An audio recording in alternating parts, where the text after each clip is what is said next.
One thing that's nice about the live-action One Piece is I don't think you'll be seeing any kind of forced romance narratives that you would expect from a more westernized show. I think they're going to stick to the core of this franchise and what makes it good. I just finished episode 4 yesterday, and it was really good. Probably the best episode I've seen yet. I think there's 4 more to go. I should be done with this by the time Flashcast rolls around on Saturday, and I can give my whole thoughts and review of the series then. But unless there's a huge dip in quality from 4 to 8, I don't think that's going to happen. So far, I'm really liking this series, and I'm still shocked by how much I like it. It's shocking because it's Netflix, and they have such a horrible history when it comes to doing adaptations of anime. And I get all of the criticisms. It doesn't need to exist, I guess. But at the same time, I could see a lot of people that don't like anime really getting into this and becoming fans of the franchise. So it's an interesting little show. I'm really wondering if this can boost its popularity. I've seen a couple people talk about it that haven't watched the anime. I haven't watched the anime either. I've seen like a total of 3 episodes of it. So I'm not an expert in this at all, but so far, like, I'm really enjoying what they're doing. I saw Jeremy from Geeks and Gamers giving it high praise. He's kind of in the same boat as me. He's never watched or read this, and he loved it as well. He's seen the whole thing. I don't like binging. I like watching an episode a day of something. I think you absorb it better, and I've really been enjoying this, and I'm going to keep watching it, and to be honest, I'll probably start watching the anime. I'm going to get filler guides, though. I want to skip all the fillers. So what I'll probably do is find a nice source where I can watch the show and skip filler arcs, because I can't stand filler arcs. Anybody that's watched Naruto knows exactly what I'm talking about. So I'm sure, from what I understand, this has got a lot of filler arcs. So I'll be skipping all of those and just sticking to the main canon. That's what I want to do. Usually, from my experience, you can skip filler arcs and you don't miss a beat. So that's what I'm going to do with this. But, yeah, there will be no forced romances. Now, a lot of people are praising this show. One Piece cleared a very high bar, Netflix co-chief Greg Peters says, making a statement for the streaming giant's evolving content approach. And this is a clear approach that they want to do. They have all these established properties in Japan, and they want to make them into Netflix series. And I got to tell you, if they can approach them like they've done with One Piece, they might have a pretty good well of content that they can go to. I used to be very against this after Cowboy Bebop because they really screwed up Cowboy Bebop, but this is a clear example now of a studio learning and improving, because with Cowboy Bebop, they did not work with the creator. They said they did, but they didn't, and that all got confirmed when he came out and said, yeah, I gave him notes. Clearly, they didn't listen to him. That didn't happen with One Piece. It's pretty damn clear that Oda, the creator of this franchise, has been working with them throughout the entire thing, and look what happens. Look what happens when you respect the source material, when you work with the creator hand in hand, and make sure you're actually doing this right. Like, you can actually make a pretty damn good product. I don't know if these characters are 100% to what they are in the anime manga. I haven't seen anybody say they aren't. I've really been enjoying their performances, particularly the guy who plays Luffy. The guy's very charismatic. Looks like he's having fun in the role. He's really great. I also like Zorro, and that Nami girl is actually even pretty good too. So I think they've really hit a home run with this. I can't say anything other than praise for this. It's all kind of translated well according to Netflix. So you know what that means. So take this with a grain of salt. But they're saying One Piece reportedly drew 18.5 million viewers in its first 4 days of release. Now,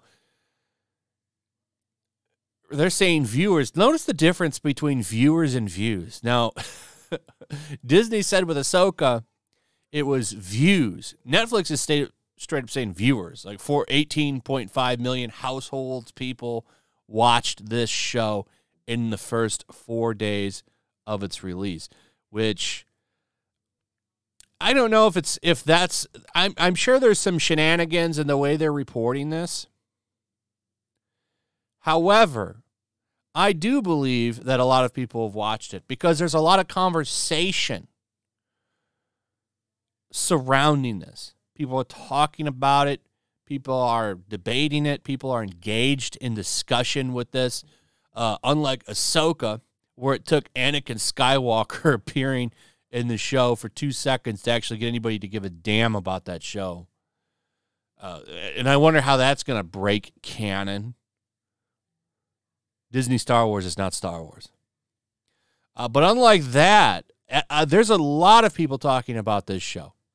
I think this show is bringing in new fans. I think it's exciting old fans. It's obviously not going to appease everybody. There's people, and I see them, and they yell at me for liking the show. I see your comments. I don't think this is ever going to please everybody. But I think it's pleasing a lot of people. So I think it's a hit. And the best part of this was watching IGN have to eat crow and admit that it's a hit and that they're wrong. Listen to this. Netflix's One Piece viewership numbers point to stronger debut than Cowboy Bebop. But will it lead to a second season? I guarantee you they've already greenlit it.